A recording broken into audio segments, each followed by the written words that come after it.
Mes chers amis aimés de Dieu, notre entretien avec vous s'intitule « Venez à moi ».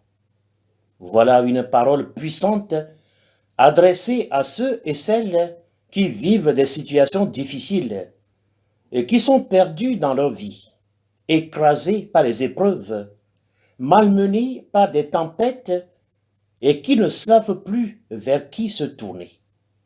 Le psalmiste disait « Notre secours est dans le nom du Seigneur ». Celui qui nous interpelle se nomme Jésus. Il est l'agneau de Dieu qui se charge des péchés et de toute infirmité, qui rendait la vie difficile à l'homme. Jésus, dans l'évangile selon saint Matthieu, chapitre 11, verset 28, disait « Venez à moi, vous tous qui peinez sous le poids du fardeau, et moi je vous procurerai le repos. » Mes chers amis, Dieu n'oublie jamais ses enfants pour lesquels Jésus est mort. L'Écriture déclare, « Lui qui n'avait pas connu le péché, Dieu l'a fait pécher pour nous, afin qu'en lui, nous devenions justice de Dieu. » 2 Corinthiens chapitre 5, verset 21. En se chargeant de nos infirmités et de nos péchés, il a été tellement défiguré qu'en le voyant, on ne pouvait que l'identifier à la laideur des péchés et des infirmités. L'Écriture dit, « Dieu nous a donné la vie, et cette vie est dans son Fils. » 1 Jean chapitre 5, verset 11. Jésus nous appelle, « Venez à moi », parce que c'est lui qui a la vie, la consolation que nous cherchons. Jésus est la manifestation de la vie des hommes. L'Écriture dit, « Je suis la résurrection et la vie. » Jean chapitre 11, verset 25.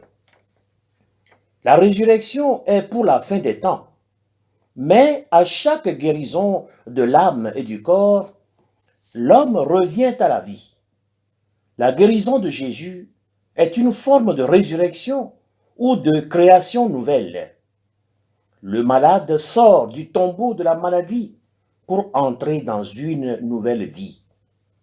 Quelqu'un qui est surchargé par ses fardeaux ne peut s'accroupir pour boire à la source d'eau vive s'il ne se décharge de ses fardeaux. Jésus veut nous décharger de nos fardeaux, de nos jougs, afin que nous puissions nous désaltérer sans encombre à son eau vive du salut. Venez à moi et vous trouverez le repos à vos âmes.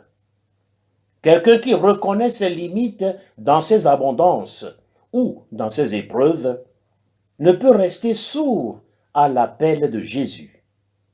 Personne ne l'a appelé à son secours. C'est lui qui, voyant nos souffrances, pris de compassion, dit « Venez à moi, je suis la solution à vos impasses. » Les fils d'Israël, dans la servitude en Égypte, vivaient la dure épreuve des oppressions comme des abandonnés à leur triste sort. Il faut avoir le cœur dur et les oreilles bouchées pour ne pas se laisser attendrir devant la souffrance du peuple élu. Notre Dieu est toujours éveillé et attentif aux cris des malheureux. En effet, dans le buisson ardent, une voix résonnant dans les oreilles de Moïse. « J'ai vu la souffrance de mon peuple qui est en Égypte, et j'ai entendu les cris que lui font pousser ses oppresseurs. Je connais ses douleurs, et je suis descendu pour le délivrer. » Exode chapitre 3 du verset 7 au verset 8. Le Dieu qui était descendu pour sauver son peuple préfigure l'avènement du Fils de l'homme. Lui, le Verbe éternel dans le sein du Père, s'est fait chair et il a habité parmi nous. Nous confessons dans le credo, pour nous les hommes et pour notre salut, il est descendu du ciel. Mes chers amis, notre Seigneur Jésus-Christ est venu dans le monde selon la volonté du Père, pour libérer l'homme gisant sous les jougs du péché, des infirmités et de la mort. Il a pris nos infirmités et il s'est chargé de nos maladies. Matthieu chapitre 8, verset 17. L'Écriture déclare, « Il n'avait ni beauté ni éclat pour attirer nos regards. » Isaïe chapitre 53, verset 2. Nos infirmités dont il s'est chargé l'ont défiguré.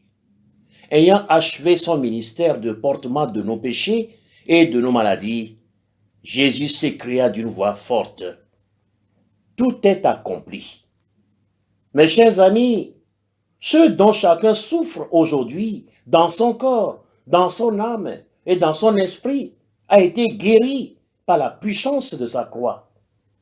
Jésus a tout gagné pour nous. La guérison par la prière d'intercession est ainsi rendue possible par le mystère de sa croix. L'Écriture dit, « Tout ce que vous demanderez en priant, croyez que vous l'avez déjà reçu, cela vous sera accordé. » Marc chapitre 11, verset 24. Jésus dit, « Tout ce que vous demanderez, croyez que vous l'avez déjà reçu. » En priant pour l'obtention d'une grâce, le Seigneur nous dit d'être rassurés que nous l'ayons déjà. Ce que je demande, je ne l'ai pas encore, mais je dois avoir la foi que c'est déjà accompli. Mes chers amis, la réponse à ce mystère des ossements est la vérité appliquée dans le tout est accompli de Jésus à la croix. Il y a la puissance dans la croix de Jésus-Christ. Il y a notre victoire dans la croix de Jésus-Christ, parce que tout est accompli en elle. Tout est gagné, résolu et devenu notre héritage. Par définition, la croix est synonyme de souffrance, d'oppression.